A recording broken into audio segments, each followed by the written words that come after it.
No problem. Well, listen, we're delighted to be here. The impact culture sessions are all about strategy, purpose, impact, diversity and inclusion, a lot of it, and leadership. And I suppose what we find through our work at Mantra Strategy is that we all share a lot of the same challenges. How do we make strategy really impactful, meaningful, and how do we dream big enough but ground things in a bit of reality? And so we're going to talk a lot about strategy development anchored in purpose, but not too grounded in reality that they don't really challenge ourselves to dream bigger.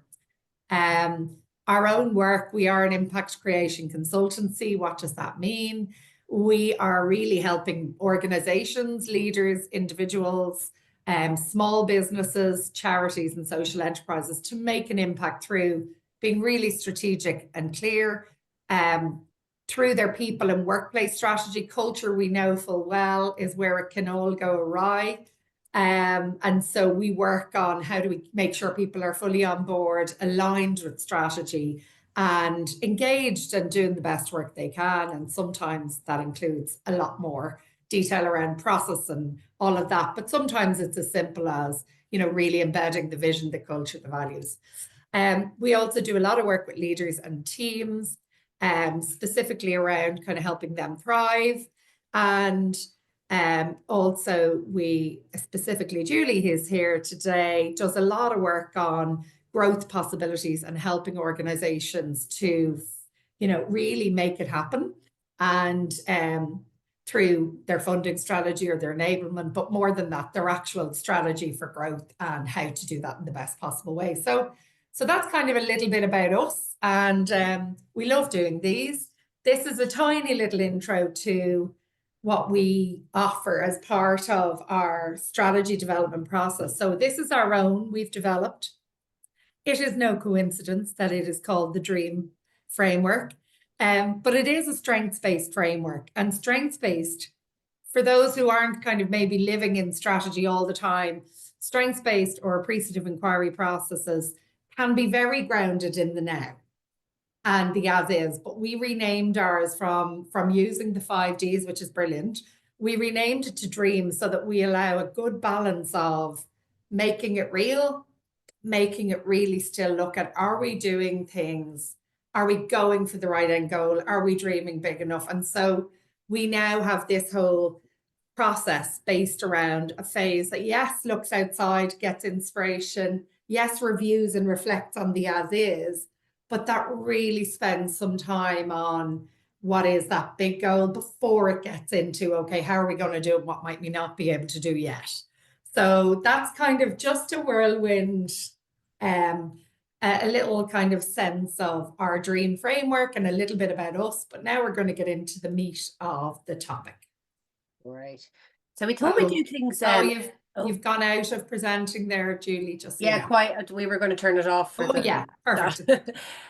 So we're going to do things a bit differently. Sometimes we run through slides. We will come back to the slides later on, but we thought we'd do this more of a kind of podcast style today. Lisa Nicole being our queen dreamer.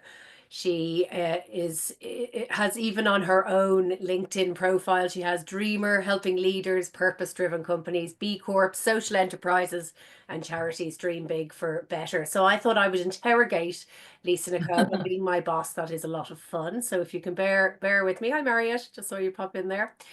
So maybe to kick off, Lisa Nicole, strategy is obviously embraced very differently by different people. What do you mean, or what do we mean when you say strategy and dreaming big? Thanks. So yeah, I mean, I suppose the key thing is we all have plans and we all have, strategies, and sometimes they're used interchangeably. When we're talking about our strategies and dreaming big, and even in the examples we're going to refer to today of other companies and other charities and other brands that are doing really good dream big strategies, they're very ambitious. They're really future focused. So that kind of radical change or revolutionary thinking is part of the envisioning. So they're not just thinking, okay, well, what do we need to do next? They're actually thinking, okay, where are we trying to go? What's the big dream here? What's the end goal? And then challenging themselves to think, what are the options for getting there?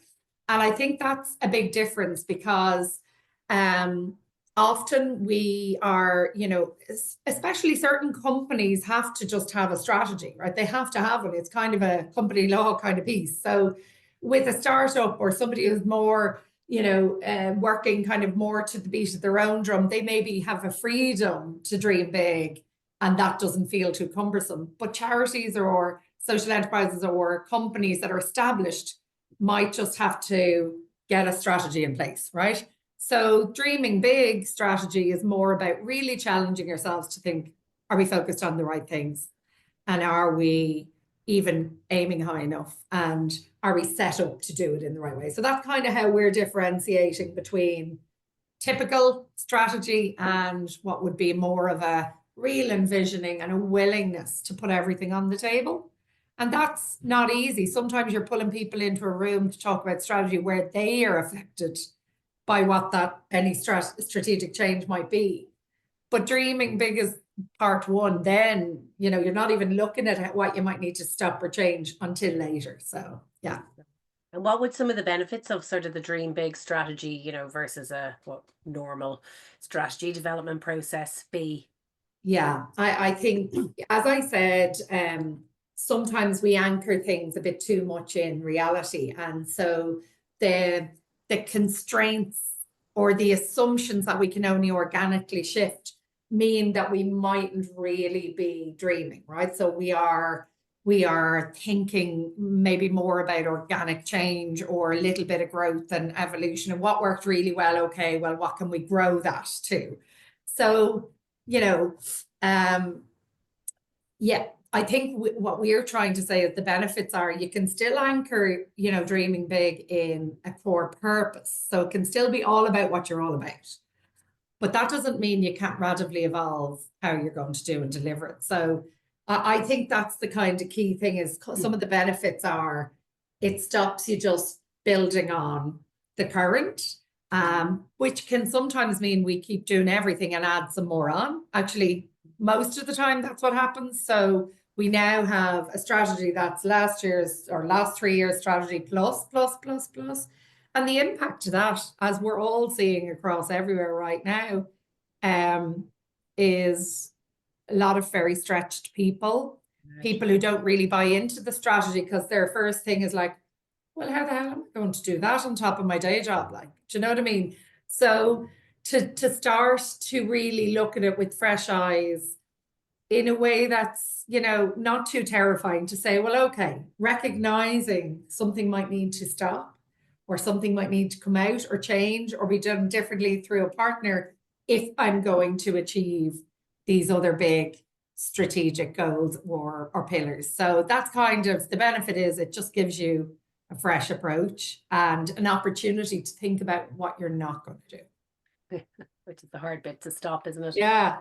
So I guess maybe some examples, like who inspires you when you think about dreaming big, when you're thinking of our clients, maybe in the corporate, we'll start with more the corporate world.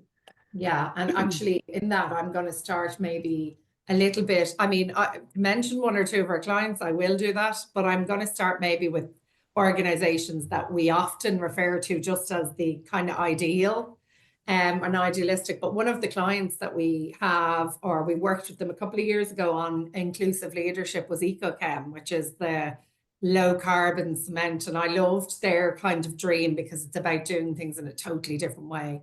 And I'm not the best example of, green and all that good stuff. But I do also always come back to ones like Patagonia, organizations that dream massively. So, you couldn't really come up with something bigger than we're in the business to save our home planet. I don't think there are better examples of a big, big dream. There are obviously other ones like, those involved in the space race since forever. And we won't give some of those organizations airtime today, but ultimately like something that seems so out of reach, they are good examples of a big, big dream. But Patagonia, I suppose, it was really redefining not only the business they were in from being just, clothing and apparel and stuff, but to also redefine the role of businesses as a potential thing, to to do much better for the planet. So I love that one. But there was one other one I thought of, you know, back in 2008, I was working in Carphone Warehouse. Now I didn't last very long, I'll be honest. I was a year there, but I was there for the year where we did the go-to-market strategy in Ireland for the Apple iPhone. And it really was a good example of a big dream. Now, Carphone Warehouse certainly weren't responsible for the dream. It was definitely Apple. But the go-to-market strategy, the idea behind the iPhone, which, you know, both were a masterpiece in totally revolutionizing. And, you know, that fusion of a whole different world of computer in your hand, entertainment capabilities and communication. It was just such a game changer. So I think that's another really big dream strategy. Someone sat in a boardroom and came up with something that was way beyond and way different to what they were currently doing. And I think that kind of encapsulates what we're talking about. And is it budgets? I mean, obviously the Apples of the world have plenty of money to spend on. They can dream as big because they have the spondulics behind it. Who would come to mind when you're thinking maybe non-profits or charities who've done it really well? Yeah, and like actually, when you think about it, the big dream that charities and social enterprises all have is probably some of the biggest dreams in the world in terms of solving some of our biggest challenges and crises and social stuff. So they're all pretty good at this in terms of starting with the dream. I think where it can come awry maybe is the ability to fully deliver and solve them, because that is where more money and all of that will help. But certainly good examples, UNICEF and their Believe in Zero campaign, like that was huge dream to eradicate preventable child deaths, you know. And I remember seeing the video for the first time when I was doing my induction and that with them. It was the global dream. And the level of inspiration you get for something, even though you're kind of going, yeah, well, like that may never happen. It's so big, you know. But what it does is it does give, sorry, I don't know who. Oh, that might be, I'll just mute John. It might have been John. Sorry. Yeah, it does give people something to really unify behind, and you know, that kind of real inspirational piece. So it really inspired all their teams and even their donors and so on. But it also really kept in focus the big strategic goal and the decisions that were going to be made. And because they picked it based on a number, like at the time, I think when they started, it was probably something like 27,000 children who were dying every day, or from preventable deaths, and it was about reducing that. So because it was a number, it was measurable. Yeah. And so that one I think is a really gorgeous example. And in preparing for today, I was trying to really think about other good ones, you know, and actually they didn't all just spring to mind. Like obviously I was thinking about Charity Water, who are known for kind of turning the model a little bit on its head, and but there were others that I came across that I thought were amazing. Barefoot College in India, Julie, they basically got, you know, trained rural women, often, you know, mothers, grandmothers, to become solar engineers to bring light into their communities. It's kind of amazing, but that was a big, big dream.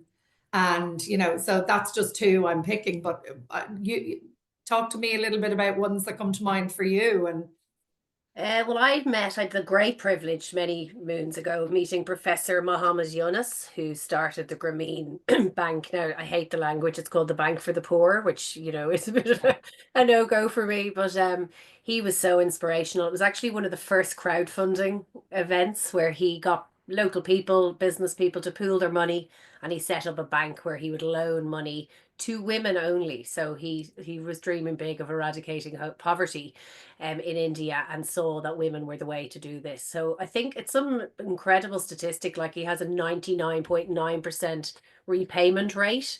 But wow, we're given little micro loans to, you know, set up a small business. They did a lot of the goats and ducks and all of that kind of thing. And then those women passed on some of their produce to other women locally, and it's just gone from there. So that's always inspired me. Yeah, Amazing, absolutely. amazing And man.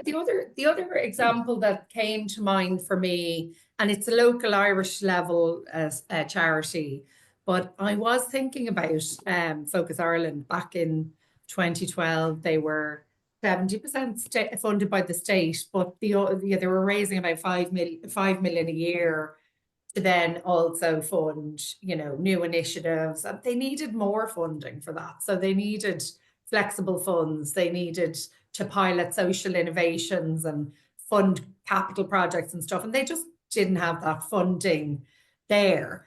And yeah, so they really wanted to change the model to more preventative. That was the strategy. They didn't just want to respond to street homelessness or the downstream issue, which is absolutely the worst manifestation and awful, but they wanted to be able to do more earlier, preventative.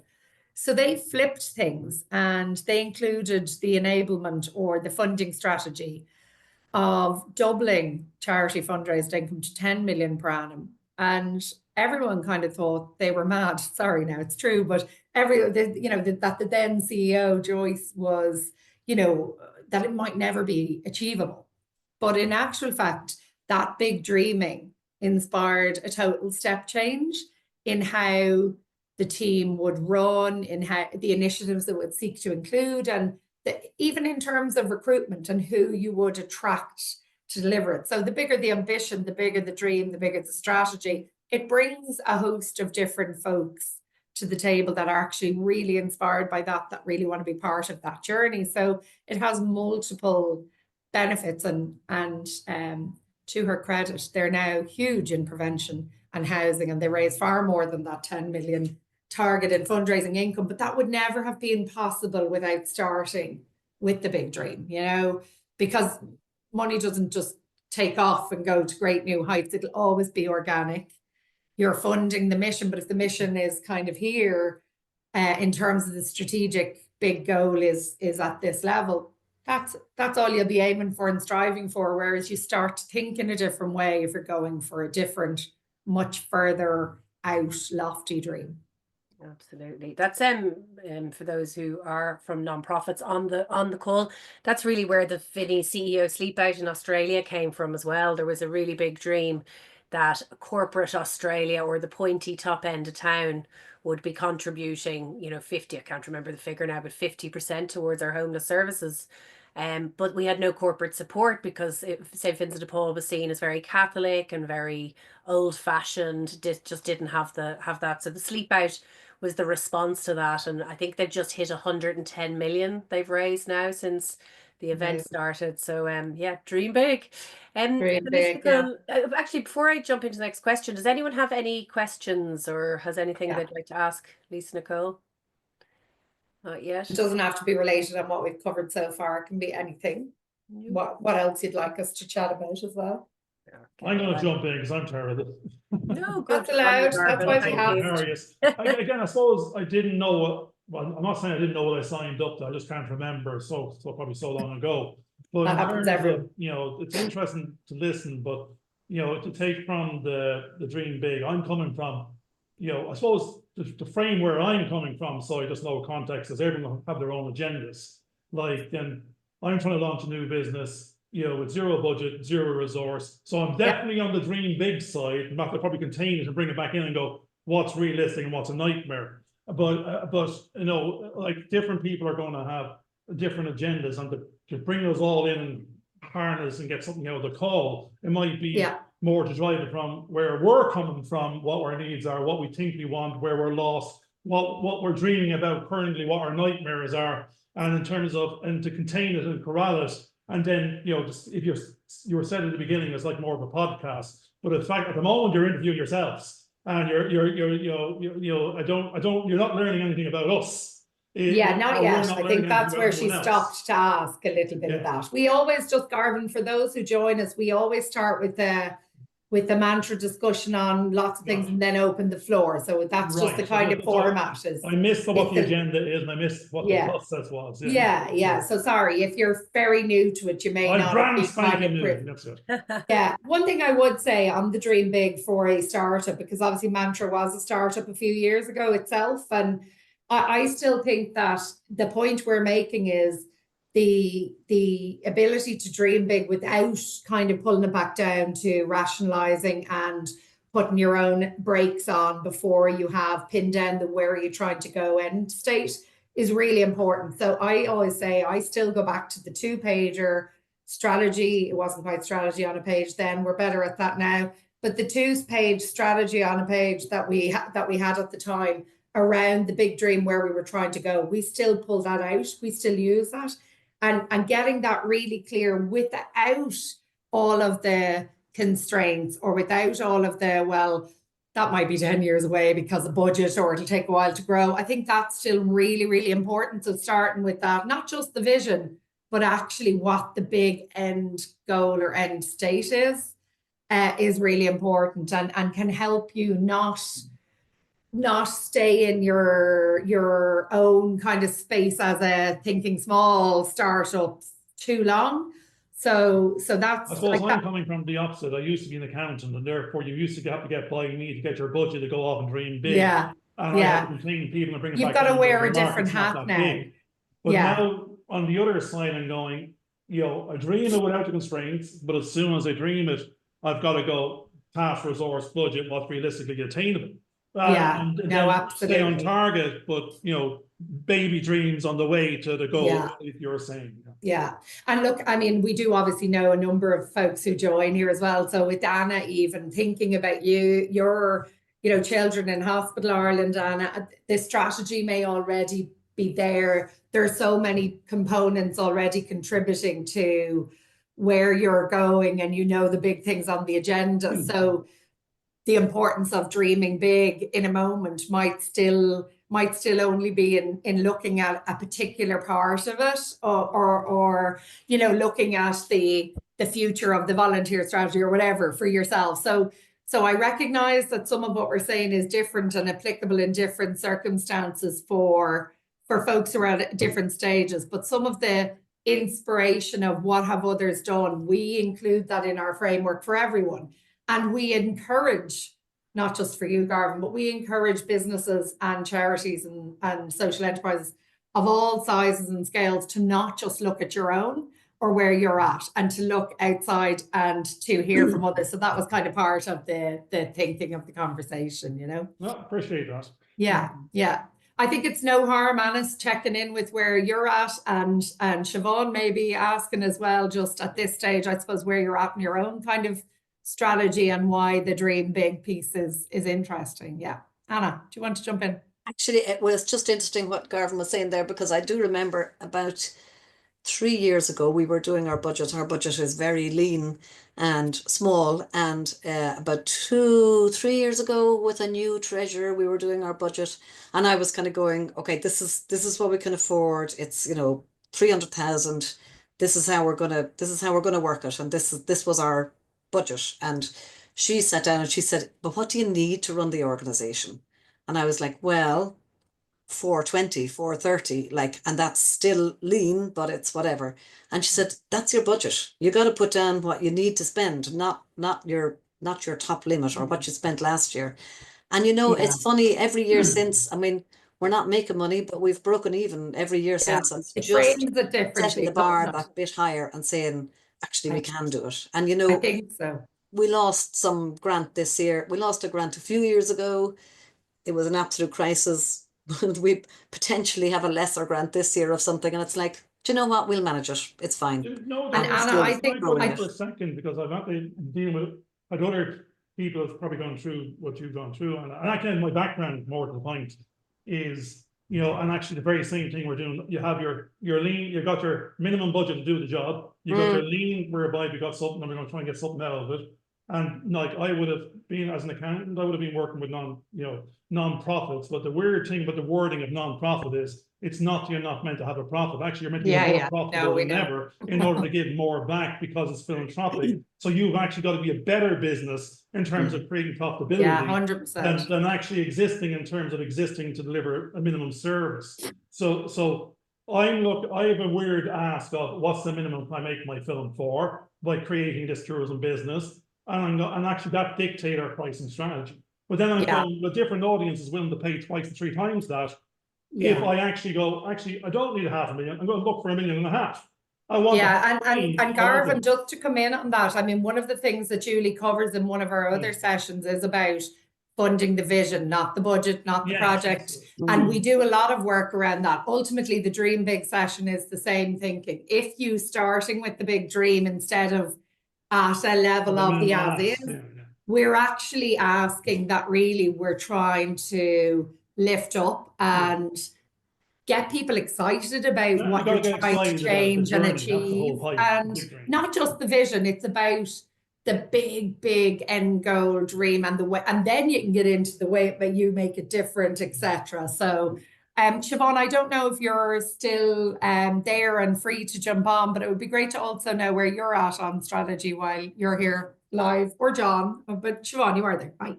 Yeah, I'm here. We are looking at same position as I think somebody said earlier on, could have been Maeve said, about we're relooking at our strategies now out to 2030.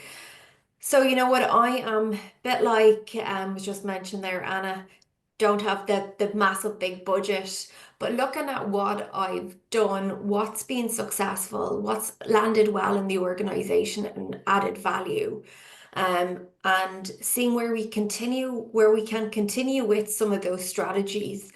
And then where else we need to add. And again, I'm going back through the surveys that we do twice a year with colleagues, seeing what feedback we have in there, especially through the lens of talent and inclusion, seeing what I can do, what needs to be added, and then what's possible. So currently in the midst of that, hence kind of why I joined this session today as well. And we were going to talk about some useful questions that are great to ask yourself in the middle. It doesn't matter whether you're at the start of a strategy or whether you're kind of doing a check-in on whether it's still valid. So we maybe just jump to that, because I think no matter where you're at, it can be very useful to have some of those in your arsenal to kind of interrupt your current thinking even and just step back. So we'll maybe just explore that and just see if people want to add to it, and then come around to some of the other folks as planned. So just one of the questions I've mentioned there, what's the end goal, quite a lot. The other question around, are there totally different ways of coming at this than I'm currently thinking? Like that real, a lot of the time, if you're in kind of corporate strategy where money is no object, you'll always come up with several strategic options. Where we're in a different business, we don't always get that kind of opportunity or time or space or privilege, let's say, right?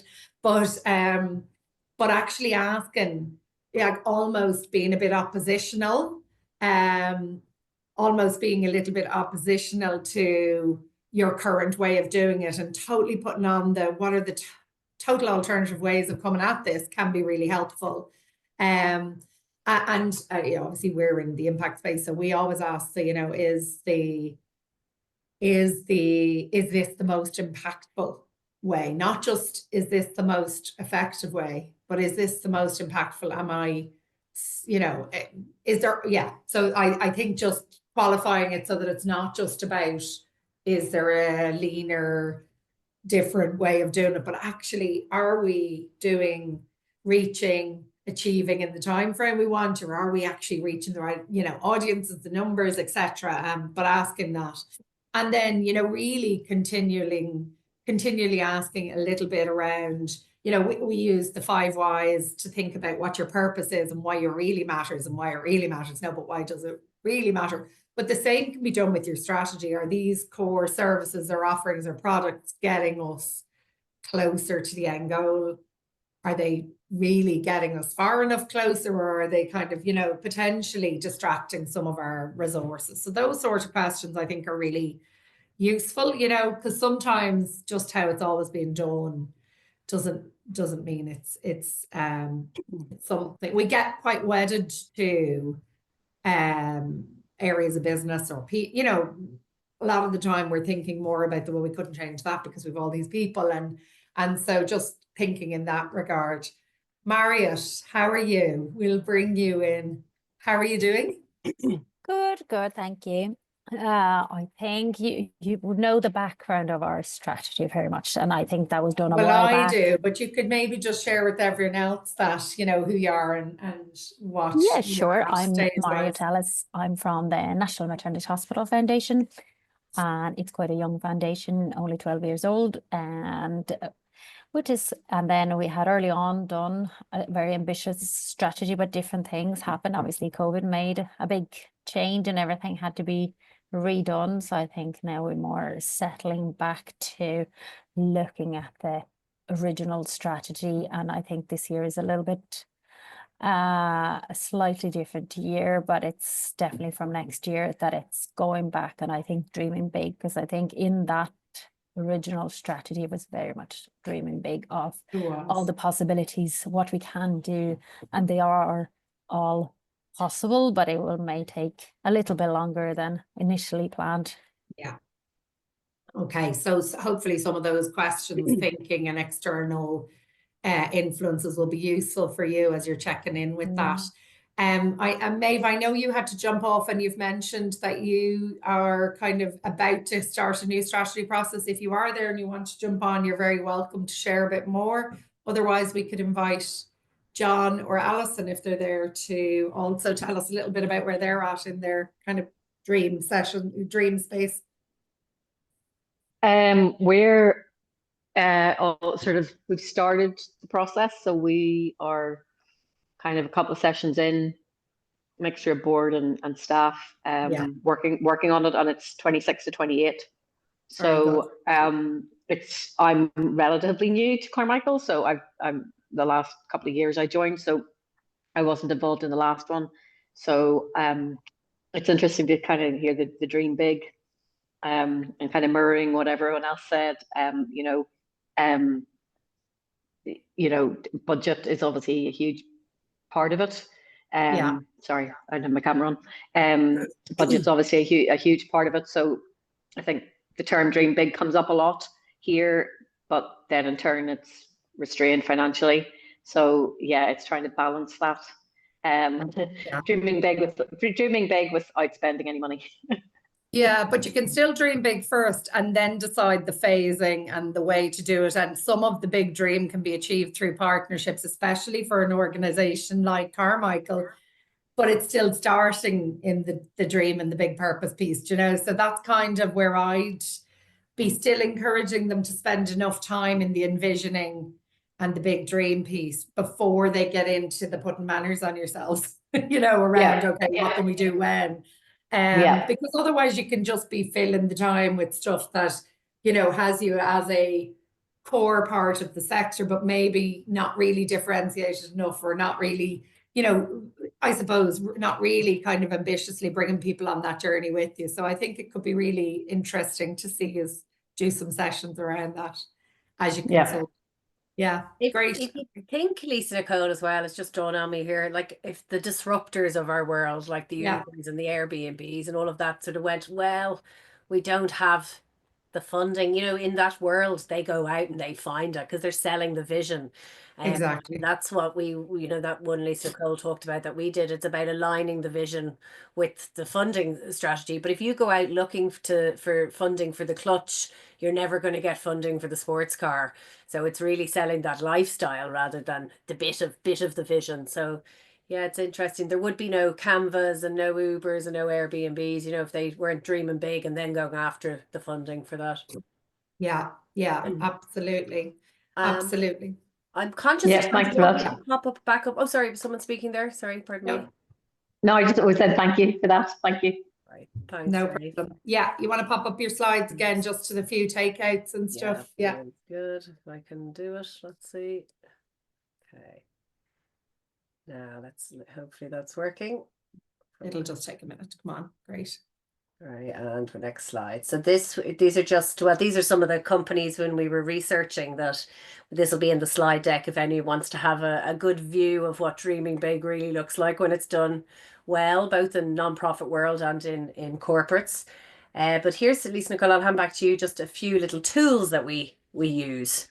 Yeah, well, I suppose like a lot of people have been in brainstorming sessions where they talk about that kind of blue sky model. And from our perspective, you know, we do a lot of different things in the dream kind of sessions that we run.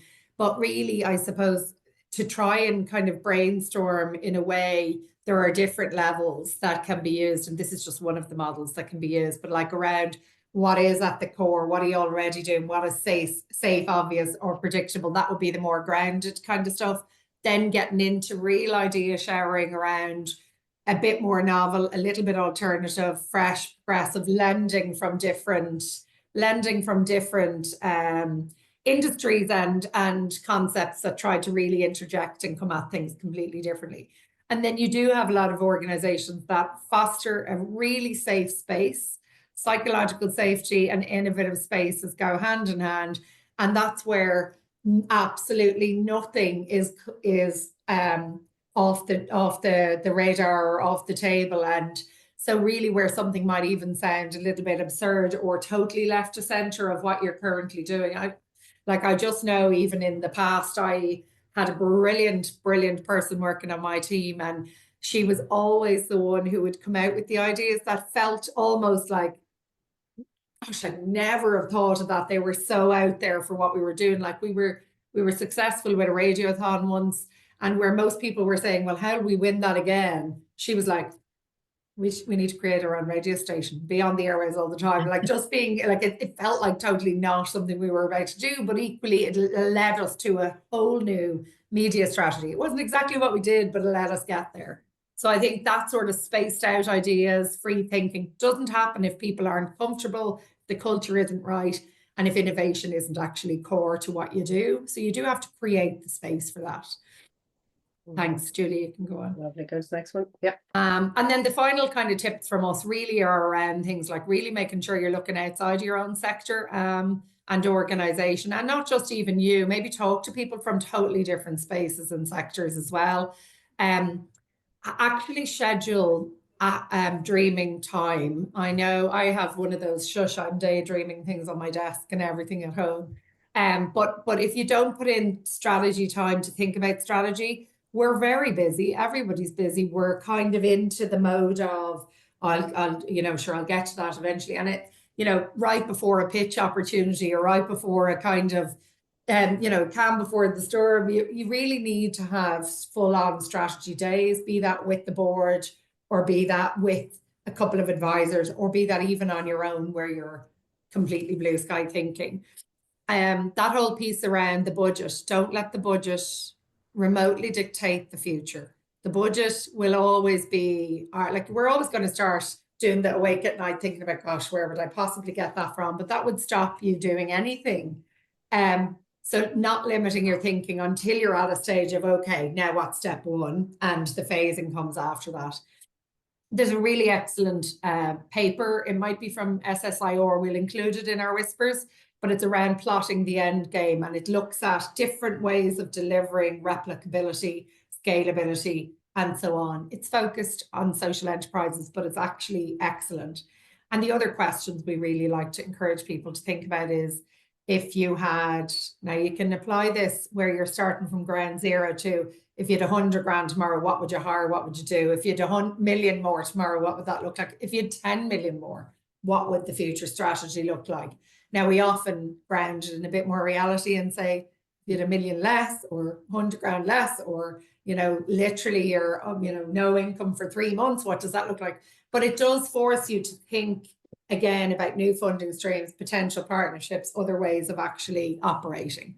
So they're kind of some of our tips. And I suppose the other thing that I would say is, really leveraging your board or advisors. And if you're a solo or a startup, using a coach or a mentor. I'm not just saying that because Mantra obviously have Mantra Thrive, which offers that, but I am saying it like the board should be helping you to dream big as well.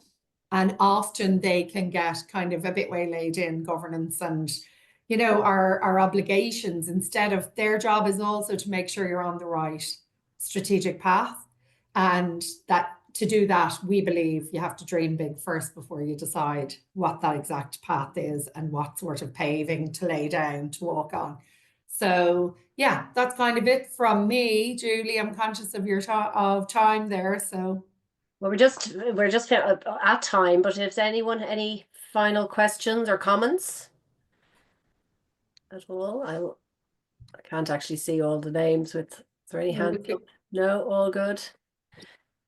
Just to say, our next Impact Culture session, we've actually a guest speaker, and Marriott would have experienced Ashley this week in her Thrive sessions.